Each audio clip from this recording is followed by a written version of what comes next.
ओम शांति।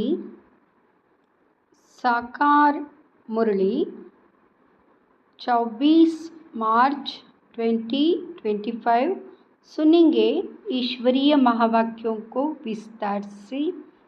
मीठे बच्चे, यह ज्ञान तुम्हें शीतल बनाता है। इस ज्ञान से काम क्रोध की आग खत्म हो जाती है। भक्ति से वह आग खत्म नहीं होती। प्रश्न है, याद में मुख्य मेहनत कौन सी है? उत्तर, बाप की याद में बैठते समय देह भी याद ना आए। आत्म अभिमानीपन बाप को याद करो, यही मेहनत है।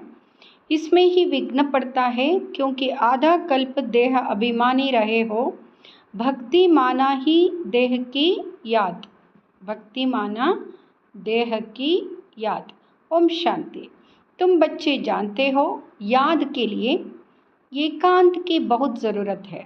जितना तुम एकांत व शांति में बाप की याद में रह सकते हो, उतना झुंड में नहीं रह सकते हो। स्कूल में भी बच्चे पढ़ते हैं तो एकांत में जाकर स्टडी करते हैं। इसमें भी एकांत चाहिए। घूमने जाते हो तो उसमें भी याद की यात्रा मुख्य है। पढ़ाई तो बिल्कुल सहज है, क्योंकि आधा कल्प माया का राज्य आने से ही तुम देह अभिमानी बनते हो। पहला शत्रु है देह अभिमान। बाप को याद करने के बदले देह को याद कर लेते हैं। इसको देह का अहंकार कहा जाता है। यहाँ तुम बच्चों को कहा जाता है, आत्म अभिमानी बनो। इसमें ही मेहनत लगती है। अब भक्ति तो छोटी भक्ति होती ही है शरीर के साथ। तीर्थों आदि पर शरीर को ले जाना पड़ता है। दर्शन करना है, यह करना है, शरीर को जाना पड़े। यहाँ तुमको यही चिंतन करना है कि हम आत्मा है, हमको परमपिता परमात्मा बाप को याद करना है। बस जितना याद करेंगे तो पाप कट जाएंगे। भक्ति मार्ग में तो कभी पाप कटते नहीं है। कोई बूढ़े आदि होते हैं तो अंदर में यह वहम होता है, हम भक्ति नहीं करेंगे तो नुकसान होगा, नास्तिक बन जाएंगे। भक्ति की जैसे आग लगी हुई है और ज्ञान में है शीतलता। इसमें काम क्रोध की आग खत्म हो जाती है। भक्ति मार्ग में मनुष्य कितनी भावना रखते हैं, मेहनत करते हैं। समझो बद्रीनाथ पर गए, मूर्ति का साक्षात्कार हुआ, फिर क्या? जट भावना बन जाती है। फिर बद्रीनाथ के सिवाय और कोई की याद बुद्धि में नहीं रहती। आगे तो पैदल जाते थे। बाप कहते हैं, मैं अल्पकाल के लिए मनोकामना पूरी कर देता हूँ, साक्षात्कार कराता हूँ, बाकी मैं इनसे मिलता नहीं हूँ। मेरे बगैर वर्षा थोड़े ही मिलेगा। वर्षा तो तुमको मेरे से ही मिलना है। यह तो सभी देहदारी है। वर्षा एक ही बाप रचता से मिलता है। बाकी जो भी है जड़ अथवा चैतन्य, वह सारी है रचना। रचना से कभी वर्षा मिल ना सके। पतित पावन एक ही बाप है। कुमारियों को तो संग दोष से बहुत बचना है। बाप कहते हैं, इस पतित पने से तुम आदि मध्य अंत दुख पाते हो। अभी सब है पतित, तुम्हें अभी पावन बनना है। निराकार बाप ही आकर तुमको पढ़ाते हैं। ऐसे कभी नहीं समझो कि ब्रह्मा पढ़ाते हैं। सबकी बुद्धि शिव बाबा तरफ रहनी चाहिए। शिव बाबा इन द्वारा पढ़ाते हैं। तुम दादियों को भी पढ़ाने वाला शिव बाबा है। उनकी क्या खातिरी करेंगे? तुम शिव बाबा के लिए अंगूर आम ले आते हो। शिव बाबा कहते हैं, मैं तो अभोक्ता हूँ, तुम बच्चों के लिए ही सब कुछ है। भक्तों ने भोग लगाया और बांट कर खाया, मैं थोड़े ही खाता हूँ। बाप कहते, मैं तो आता ही हूँ तुम बच्चों को पढ़ाकर पावन बनाने। पावन बनकर तुम इतना ऊंच पद पाते हो। मेरा धंधा यह है। कहते ही है, शिव भगवान वाच। ब्रह्मा भगवान वाच तो कहते नहीं है, ब्रह्मा वाच भी नहीं कहते हैं। भल यह भी मुरली चलाते हैं, परंतु हमेशा समझो शिव बाबा चलाते हैं। किसी बच्चे को अच्छा तीर लगाना होगा तो खुद प्रवेश कर लेंगे। ज्ञान का तीर तीखा गाया जाता है ना। साइंस में भी कितनी पावर है। बाम शादी का कितना धमाका होता है। तुम कितनी साइलेंस में रहते हो। साइंस पर साइलेंस विजय पाती है। विजय साइलेंस पाती है। तुम इस सृष्टि को पावन बनाते हो।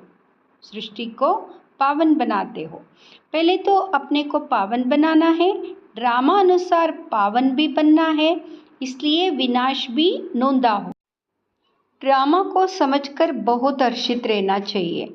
अभी हमको जाना है शांति धाम। बाप कहते हैं वह तुम्हारा घर है। घर में तो खुशी से जाना चाहिए ना। इसमें देही अभिमानी बनने की बहुत मेहनत करनी है। इस याद की यात्रा पर ही बाबा बहुत जोर देते हैं। इसमें ही मेहनत है। बाप पूछते हैं चलते फिरते याद करना सहज है या एक जगह बैठकर याद करना सहज है। भक्ति मार्ग में भी कितनी माला फेरते हैं, राम राम जपते रहते हैं, फायदा तो कुछ भी नहीं। बाप तो तुम बच्चों को बिल्कुल सहज युक्ति बतलाते हैं। भोजन बनाओ, कुछ भी करो, बाप को याद करो। बाप को याद करो। भक्ति मार्ग में श्रीनाथ द्वारे में भोग बनाते हैं। मुंह को पट्टी बांध देते हैं, जरा भी आवाज ना हो। वहाँ है भक्ति मार्ग। तुमको तो बाप को याद करना है। वो लोग इतना भोग लगाते हैं, फिर वहाँ कोई खाते थोड़े है। पंडे लोगों के कुटुंब होते हैं, वह खाते हैं। तुम यहाँ जानते हो हमको शिव बाबा पढ़ाते हैं। भक्ति में थोड़े ही यहाँ समझते हैं कि हमको शिव बाबा पढ़ाते हैं। भल शिव पुराण बनाया है, परंतु उनमें शिव पार्वती शिव शंकर सब मिला दिया है। वह पढ़ने से कोई फायदा नहीं होता है। हर एक को अपना शास्त्र पढ़ना चाहिए। हर एक को अपना शास्त्र पढ़ना चाहिए। भारतवासियों की है एक गीता, क्रिश्चियन का बाइबल एक होता है। देवी देवता धर्म का शास्त्र गीता, उसमें ही नॉलेज है। नॉलेज ही पढ़ी जाती है। तुमको नॉलेज पढ़नी है। लड़ाई आदि की बातें जिन किताबों में है उससे तुम्हारा कोई काम ही नहीं है। हम हैं योग बल वाले, फिर बाहुबल वालों की कहानियाँ क्यों सुने। तुम्हारी वास्तव में लड़ाई है नहीं। तुम योग बल से 5 विकारों पर विजय पाते हो। तुम्हारी लड़ाई है 5 विकारों से। वह तो मनुष्य मनुष्य से लड़ाई करते हैं। तुम अपने विकारों से लड़ाई लड़ते हो। यह बातें सन्यासी आदि समझा ना सके। तुमको कोई ड्रिल आदि भी नहीं सिखलाई जाती है। तुम्हारी ड्रिल है ही एक, तुम्हारा है ही योग बल। याद के बल से 5 विकारों पर जीत पाते हो। यह 5 विकार दुश्मन है। उनमें भी नंबर 1 है देह अभिमान। बाप कहते हैं तुम तो आत्मा हो ना। तुम आत्मा आती हो, आकर गर्भ में प्रवेश करती हो। मैं तो इस शरीर में विराजमान हुआ हूँ। मैं कोई गर्भ में थोड़े ही जाता हूँ। सतयुग में तुम गर्भ महल में रहते हो, फिर रावण राज्य में गर्भ जेल में जाते हो। मैं तो प्रवेश करता हूँ। इसको दिव्य जन्म कहा जाता है। ड्रामानुसार मुझे इसमें आना पड़ता है। इनका नाम ब्रह्मा रखता हूँ क्योंकि मेरा बना है ना। एडाप्ट होते हैं तो नाम कितने अच्छे अच्छे रखते हैं। तुम्हारे में भी बहुत अच्छे अच्छे नाम रख के लिस्ट बड़ी वंडरफुल आई थी संदेशी द्वारा। बाबा को सब नाम थोड़े ही याद है। नाम से तो कोई काम नहीं, शरीर पर नाम रखा जाता है ना। अब तो बाप कहते अपने को आत्मा समझ बाप को याद करो। बस तुम जानते हो हम पूज्य देवता बनते हैं, फिर राज्य करेंगे, फिर भक्ति मार्ग में हमारे ही चित्र बनाएंगे। देवियों को बदल चित्र बनाते हैं। आत्माओं की भी पूजा होती है। मिट्टी के शालिग्राम बनाते हैं, फिर रात को तोड़ डालते हैं। देवियों को भी सजाकर पूजा कर फिर समुद्र में डाल देते हैं। बाप कहते हैं मेरा भी रूप बनाकर खिला पिलाकर फिर मुझे क्या देते, टिक्कर बित्तर में है। सबसे दुर्दशा तो मेरी करते हैं। तुम कितने गरीब बन जाते हो। गरीब ही फिर ऊंच पद पाते हैं। साहूकार मुश्किल उठाते हैं। बाबा भी साहूकारों से इतना लेकर क्या करेंगे। यहाँ तो बच्चों के बूंद बूंद से यह मकान आदि बनते हैं। कहते हैं बाबा हमारी ईंट लगा दो।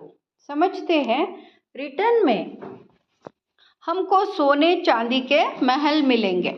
वहाँ तो सोना ढेर रहता है। सोने की ईंटें होगी तब तो मकान बनेंगे। तो बाप बहुत प्यार से कहते हैं मीठे मीठे बच्चों अब मुझे याद करो। अब नाटक पूरा होता है। अब नाटक पूरा होता है। बाप गरीब बच्चों को साहूकार बनने की युक्ति बताते हैं। मीठे बच्चे तुम्हारे पास जो कुछ भी है ट्रांसफ़र कर दो। या तो कुछ भी रहना नहीं है। यह जो ट्रांसफ़र करेंगे वह नई दुनिया में तुमको 100 गुना होकर मिलेगा। बाबा कुछ मांगते नहीं है, वह तो दाता है। यह युक्ति बताई जाती है। या तो सब मिट्टी में मिल जाना है। कुछ ट्रांसफ़र कर देंगे तो तुमको नई दुनिया में मिलेगा। इस पुरानी दुनिया के विनाश का समय है। यह कुछ भी काम में नहीं आएगा। इसलिए बाबा कहते हैं घर घर में यूनिवर्सिटी कम हॉस्पिटल खोलो जिससे हेल्थ वेल्थ मिलेगी। यही मुख्य है। अच्छा मीठे मीठे सिकिलदे बच्चों प्रति माता पिता बाप दादा का याद प्यार और गुड मॉर्निंग। रूहानी बाप की रूहानी बच्चों को नमस्ते। हम रूहानी बच्चों की रूहानी माता पिता बाप दादा को याद प्यार गुड मॉर्निंग नमस्ते। शुक्रिया बाबा शुक्रिया। बाबा को शुक्रिया। रात्रि क्लास 12 मार्च 68। इस समय तुम गरीब साधारण माताएं पुरुषार्थ करके ऊंच पद पा लेती हो। यज्ञ में मदद आदि भी माताएं बहुत करती है। पुरुष बहुत थोड़े हैं जो मददगार बनते हैं। माताओं को वारिसपने का नशा नहीं रहता। वहाँ बीज बोती रहती, अपना जीवन बनाती रहती है। तुम्हारा ज्ञान है यथार्थ, बाकी है भक्ति। रूहानी बाप ही आकर ज्ञान देते हैं। बाप को समझे तो बाप से वर्षा जरूर लेवे। तुमको बाप पुरुषार्थ कराते रहते, समझाते रहते, टाइम वेस्ट मत करो। बाबा जानते हैं कोई अच्छे पुरुषार्थी है, कोई मीडियम, कोई थर्ड। बाबा से पूछे तो बाबा झट बता दे तुम फर्स्ट हो या सेकंड हो या थर्ड हो। किसको ज्ञान नहीं देते हो तो थर्ड क्लास ठहरे। सबूत नहीं देते तो बाबा ज़रूर कहेंगे ना। भगवान आकर जो ज्ञान सिखलाते हैं वो फिर प्रायलोप हो जाता है, ये किसको भी पता नहीं है। ड्रामा के प्लान अनुसार यह भक्ति मार्ग है। इनसे कोई मुझे प्राप्त कर नहीं सकता। सतयुग में कोई जा नहीं सकता। अभी तुम बच्चे पुरुषार्थ कर रहे हो। कल्प पहले मिसल जितना जिसने पुरुषार्थ किया है उतना करते रहते हैं। बाप समझ सकते हैं अपना कल्याण कौन कर रहे हैं। बाप तो कहेंगे रोज इन लक्ष्मी नारायण के चित्र के आगे आकर बैठो। बाबा आपकी श्रीमत पर यह वर्षा हम जरूर लेंगे। आप सामान बनाने के सर्विस का शौक जरूर चाहिए। सेंटर्स वालों को भी लिखता हूँ, इतने वर्ष पढ़े हो, किसको पढ़ा नहीं सकते हो तो बाकी पढ़े क्या हो। बच्चों की उन्नति तो करनी चाहिए ना। बुद्धि में सारा दिन सर्विस के ख्याल चलने चाहिए। तुम वानप्रस्थी हो ना। वानप्रस्थियों के बाबा पूछते हैं भी आश्रम होते हैं। वानप्रस्थियों के पास जाना चाहिए। मरने के पहले लक्ष्य तो बता दो। वाणी से परे तुम्हारी आत्मा जाएगी कैसे। पतित आत्मा तो जा ना सके। भगवान वाच मामेकम याद करो तो तुम वानप्रस्थ में चले जाएंगे। बनारस में भी सर्विस ढेर है। बहुत साधु लोग काशीवास के लिए वहाँ रहते हैं। सारा दिन कहते रहते शिव काशी विश्वनाथ गंगा। तुम्हारे अंदर में सदैव खुशी की ताली बजती रहती चाहिए। स्टूडेंट होना, सर्विस भी करते हैं, पढ़ते भी हैं, बाप को याद करना है, वर्षा लेना है। हम अब शिव बाबा के पास जाते हैं। शिव बाबा के पास जाते हैं। यह मन में ना भाव है, परंतु बहुतों को याद रहती नहीं है। झरमुई जगमुई करते रहते। मूल बात है याद की, याद ही खुशी में लाएगी। सभी चाहते तो है कि विश्व में शांति हो। बाबा भी कहते हैं उन्हें समझाओ कि विश्व में शांति अब स्थापन हो रही है। इसलिए बाबा लक्ष्मी नारायण के चित्र को जास्ती महत्व देते हैं। बोलो, यह दुनिया स्थापन हो रही है जहाँ सुख शांति पवित्रता सबता। सभी कहते हैं विश्व में शांति हो। प्राइज भी बहुतों को मिलती रहती है। वर्ल्ड में पीस स्थापन करने वाला तो मालिक होगा ना। इनके राज्य में विश्व में शांति थी। एक भाषा, एक राज्य, एक धर्म था। बाकी सभी आत्माएं निराकारी दुनिया में थी। ऐसी दुनिया किसने स्थापन की थी? पीस किसने स्थापन की थी? फॉरेनर्स भी समझेंगे यह पैराडाइज था, इन्हों का राज्य था। वर्ल्ड में पीस तो अब स्थापन हो रही है। बाबा ने समझाया था। प्रभात फेरी में भी यह लक्ष्मी नारायण का चित्र निकालो, जो सभी के कानों में आवाज पड़े कि यह राज्य स्थापन हो रहा है। नरक का विनाश सामने खड़ा है। यह तो जानते हैं, ड्रामा अनुसार शायद देरी है। बड़ों के तकदीर में अभी नहीं है, फिर भी बाबा पुरुषार्थ कराते रहते हैं। ड्रामा अनुसार सर्विस चल रही है। अच्छा, गुड नाइट। बाबा को भी गुड नाइट।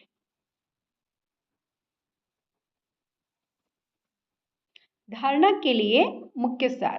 फर्स्ट, संग दोष से अपनी बहुत संभाल करनी है। कभी पतितों के संग में नहीं आना है। साइलेंस बल से इस सृष्टि को पावन बनाने की सेवा करनी है। दूसरा धारणा के लिए सार। ड्रामा को अच्छी तरह समझकर हर्षित रहना है। अपना सब कुछ नई दुनिया के लिए ट्रांसफर करना है। वरदान, बाप द्वारा सफलता का तिलक प्राप्त करने वाले सदा आज्ञाकारी दिल तख्त नशीन भाव। बाप द्वारा सफलता का तिलक प्राप्त करने वाले सदा आज्ञाकारी दिल तख्त नशीन भाव।